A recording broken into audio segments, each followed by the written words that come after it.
Le Maître de musique, le grand film de Gérard Corbiot, et son personnage principal, Joachim, interprété par José Van Damme.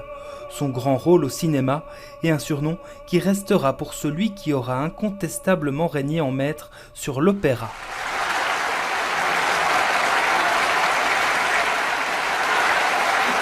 Un rôle taillé sur mesure pour celui qui pratique le chant depuis l'enfance.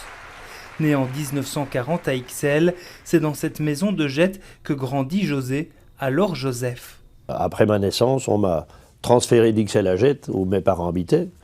Et puis j'ai vécu à Jette jusqu'à mes 20 ans, quand j'ai quitté Bruxelles pour Paris.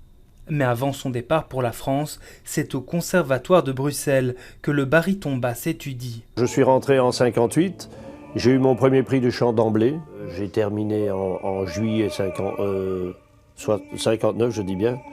Et en septembre, je commençais à l'Opéra de Paris. C'est le début d'une carrière internationale, Paris, puis Berlin, Milan, New York ou Vienne. Mais sans jamais oublier Bruxelles, où il se produit encore régulièrement.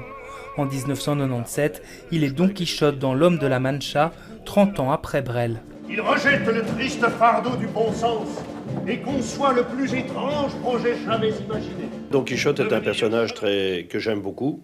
C'est un personnage mythique, naturellement, mais c'est ce qui manque de plus en plus dans notre monde, c'est-à-dire des rêveurs, des idéalistes.